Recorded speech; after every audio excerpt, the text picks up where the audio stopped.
वालेकुम।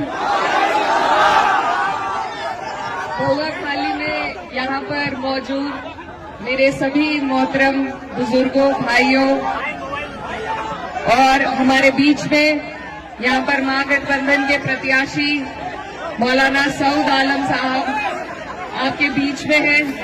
मैं बहुत दूर से आपके बीच में आई हूँ, आपकी बहन हूँ, आपकी बेटी हूँ, और सिर्फ इसलिए कि आज पूरे देश की नजर अगर कहीं है तो आप लोगों के ऊपर है कि बिहार की ये अजीम जनता हमें रास्ता दिखाएगी कि इस देश को किस दिशा में चलना चाहिए।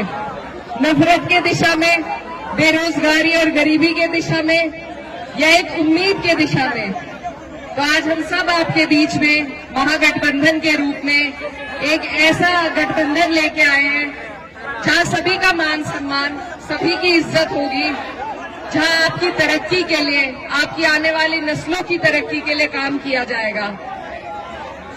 ये जो धरती है बिहार की, ये मेहनत कष्टों की धरती है और यहाँ पर सबसे ज्यादा ईमानदारी से मेहनत करने वाले हमारे भाई रहते हैं। लेकिन अफसोस की बात है कि आप लोगों को रोजगार के लिए अलग अलग सूबों में जाना पड़ता है, अलग अलग राज्यों में जाना पड़ता है। ये आपकी जो सरकार है, ये आपको नहीं रोजगार देना चाहती, आपकी तरक्की नहीं चाहती है। अब बहुत लंबा वक्त काट के आपके सामने ये सुनहरा मौका है कि आप लोग हम सब एकजुट होकर मिलकर इस सरकार को बदलने का काम करें। और ये सरकार सिर्फ तब बदली जा सकती है जब हम बहुत समझदारी और सूझबूझ के साथ ये आंकड़े जोड़े कि सरकार को हरा कौन सकता है। ये गठबंधन इसीलिए आपके लिए बना है कि सब आप और हमारे जैसी सोच रखने वाले, तरक्की की, भाईचारे की सोच रखने वाले लोग एकजुट होकर इस नापाक सरकार को बदलने का काम करें। मेरे भाइयों, मैं आपसे ये कहना चाहती हूँ कि आप लोग अपने इन वोटों को, अपनी ताकत को बंटने नहीं दीजिए। एकजुट होकर, एक तरफ होकर जब आप और हम वोट करेंगे तभी जाके हमें तरक्की हासिल हो पाएगी। हमारे बीच में मौलाना सऊद आलम साहब अब भी आपके विधायक थे, आपकी लड़ाई लड़ते रहे, और फिर से आपको और हमें कोशिश करनी है कि इनको फिर से हम जिताएं ताकि हमारी सरकार बन सके। मेरे मौलाना सऊद के जो वालिद थे वो मेरी वालदा के साथ सांसद रहे, तो हमारा पुराना ताल्लुक है, पुराना रिश्ता है, और उसी के नाते आज मैं आपके बीच में ये गुहार लगाने आई हूँ कि इस सरकार से, ये जो डबल इंजन की नापाक सरकार है, इससे हम लड़ते हैं जब इससे हमें लड़ना पड़ता है आपके मुद्दों पे, चाहे वो वक्फ का मुद्दा हो या आपकी तरक्की, आपकी बेहतराई के लिए, आपकी रोजगार के लिए कोई मुद्दा हो।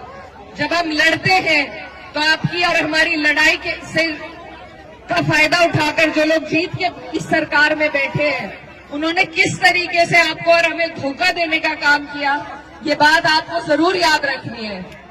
ये एक सिस्टम के तहत आपके और हमारे इदारों को बिल्कुल खत्म करना चाहते हैं ताकि आप और हम तालीम से, रोजगार से, तरक्की से दूर हों।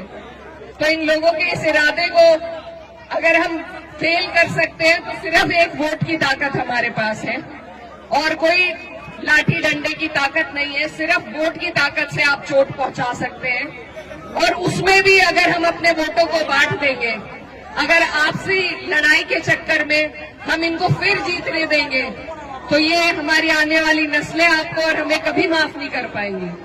तो मैं बहुत दूर से आपके बीच में, हमारा उत्तर प्रदेश आपकी तरफ निगाहें टिकाए बैठा है कि बिहार से जो संदेश निकलेगा वो पूरे देश भर में सरकार को बदलने का काम करेगा।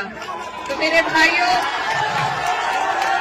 आपसे मेरी यही गुजारिश है बार बार कि सभी लोग, माननीय अखिलेश यादव जी, राहुल गांधी जी, तेजस्वी यादव जी, सभी लोग कोशिश कर रहे हैं, आपके बीच में आ रहे हैं।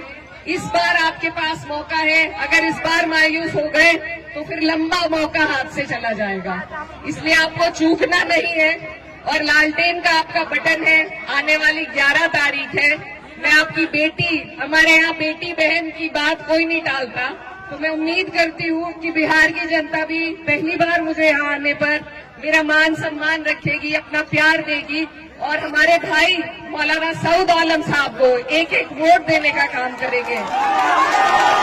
और भी जो लोग हैं वो भी अपने हैं, वो भी लड़ रहे हैं, लेकिन मेरा बस आपसे ये सवाल है कि वोट डालने से पहले ये सोचिए कि क्या वो सरकार बना सकते हैं।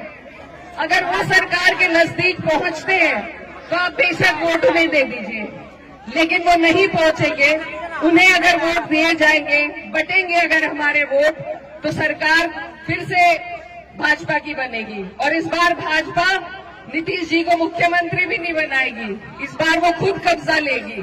तो अब तक जो हालात थे वो बद से बदतर आपके हो जाएंगे, इसलिए आपको पहले ही अपनी सुरक्षा करनी है और उसका जरिया मैंने जैसा आपको बताया सिर्फ वोट का है आपके पास। इस बार आपको नहीं बटना है, आपको एक एक वोट एकजुट होकर अपने प्रत्याशी लालटेन पर देने का काम करना है।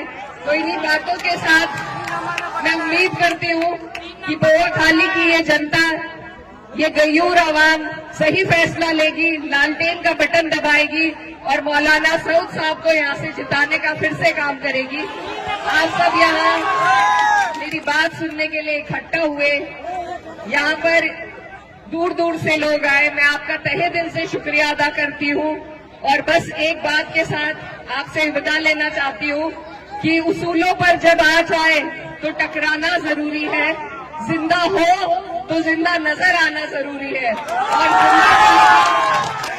और जिंदा कौम की और जिंदा दिल्ली की अगर सबसे बड़ी मिसाल कोई हो सकती है तो वो इस बार इस सरकार को उखाड़ फेंकने की ही मिसाल आपको देनी है।